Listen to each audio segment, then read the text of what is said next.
What you are witnessing here is a level 59 undead rogue, 3 experience points away from level 60, about to enter Ironforge for the first time. Once I cross this border, my leveling journey comes to an end. One last time will I bathe in the golden dust, the culmination of 332 hours of gameplay. When I cross this border, surely I will reach peak fulfillment and transcend to a new plane of existence.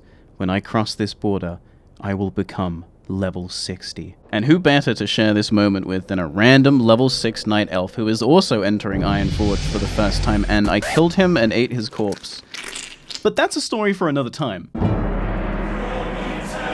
Welcome to the roleplay PvP server, Grobulus. Who's Grobulus, you ask? He's this guy from Hearthstone. And what better namesake for our community than a hulking fat degenerate with monster energy pumping through his veins? When you play on a roleplay server, you have absolutely no idea what's gonna happen next. One minute, you're taking part in a capoeira lesson and having a troll berate you for not doing it right, and the next minute, a gay, naked Tauren orgy has formed in the place you just happened to AFK in. What?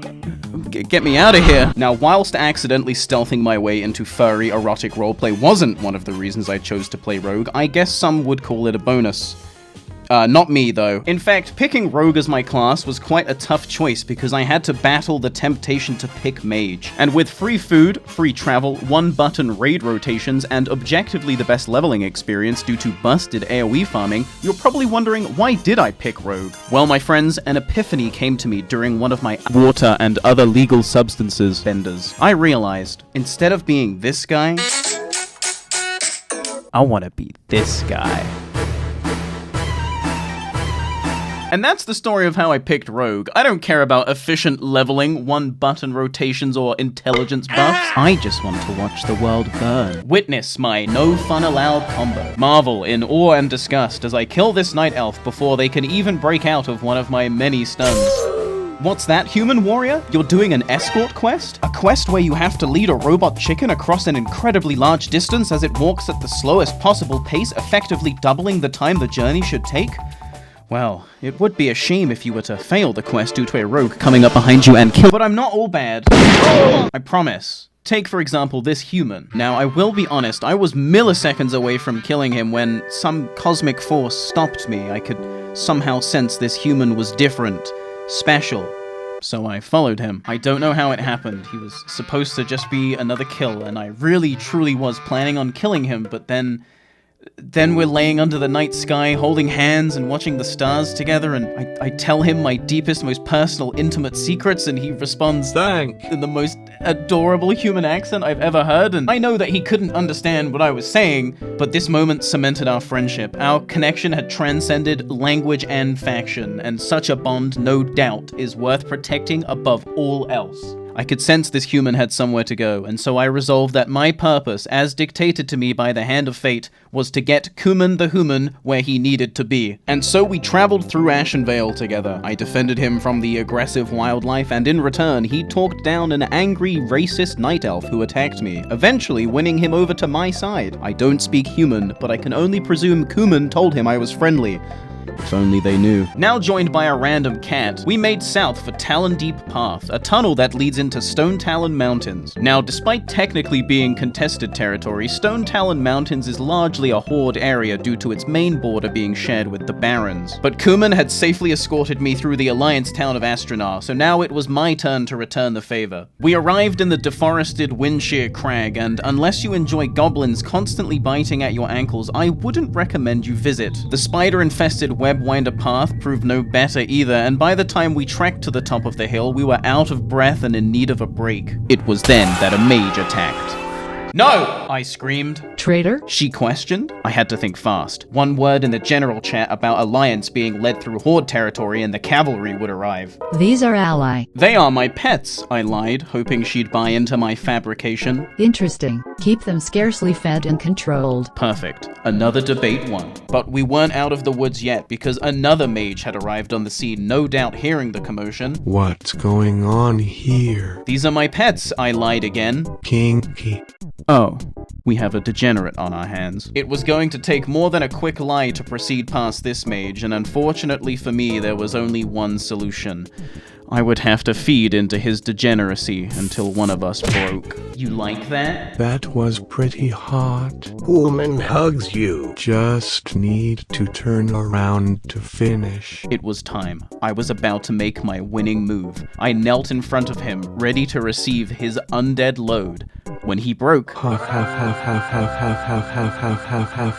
I had won this game of gay chicken and we were free to pass, and let me tell you, I always win gay chicken, don't fucking try me. All things considered, the Horde had been pretty friendly so far, and I was feeling good about the journey, until an orc flew out the trees. Put your green fingers on him again and I'll cut them off where you stand. And so our duel began. Unfortunately for me, the orc immediately broke my stealth with a demoralizing shout. Not a good look for your boy. Sinister Strike into Rupture secured me a small bleed and some nice damage, and I was also blessed with a nice poison proc. We then traded basic auto attacks whilst I built up combo points, culminating in a 3-point Eviscerate which only hit for a disappointing 88. Dancing back and forth, we traded a few more blows, putting my health at critical condition, but just as I was about to succumb, I won! Of course, I calculated the duel so that I would win with just a sliver of health. It was meant to demoralize the enemy. That's also why I didn't use any cooldowns. I definitely didn't forget that I had them. The rest of the journey was relatively uneventful. We continued north to Stone Talon Peak, and once we arrived, Kuman started motioning towards the Flight Master. I knew what this meant. Our journey had come to an end. It was time to say goodbye.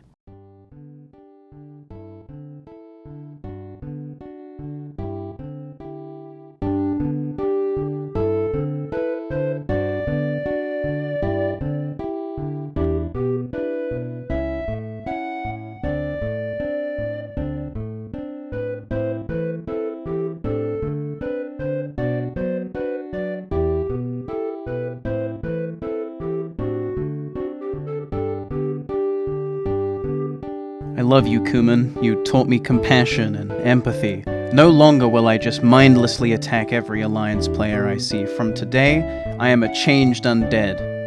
Now let me tell you about my gun move. For whatever reason, rogues have a range slot. Now you can equip a bow and it will work just as well, however, it's way funnier to have the gun because the gun is loud. Holy shit, why is it so fucking loud? So here's my meme. I leave an Alliance player low and I create distance, then I line up my shot. If I misjudged their remaining health, they live to fight another day. But if the stars are aligned...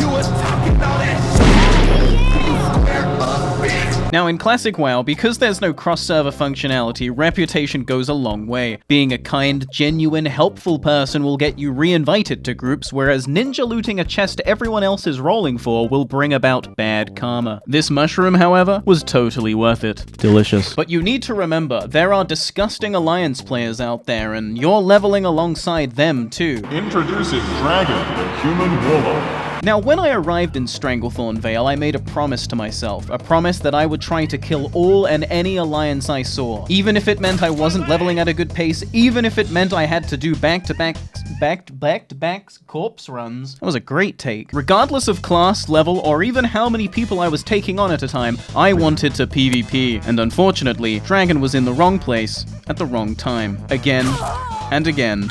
And again. I'm sorry. It wasn't that I was targeting dragons specifically. I killed my fair share of people that day, and some of them a lot of times. But something about the name Dragon would forever wedge itself into my brain. And then, 13 levels later in Feralis, as I was finishing up on a quest, I turned north to face the top of a great hill.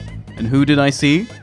Dragon. Of course, you already know what the fuck it is. I followed Dragon down the hill and back into the cave I had just come out of. That's when I hit her with my patented no fun allowed combo. She called for a mod, but no mod came. Then I left the cave and perched above the entrance like a bird of prey. If you haven't already guessed by the way I'm maintaining vision of her corpse, yes, this time I was specifically targeting Dragon. Eventually, minutes later, the corpse would become a skeleton. Showtime. I swooped down behind her like fucking Batman and interrupted her summon. No Voidwalker for you, bitch! And then she fucking died. How on earth did that happen? A few minutes later, she returned, this time creating enough distance to summon her Voidwalker. I will now give you a couple of seconds to think about the difference this made.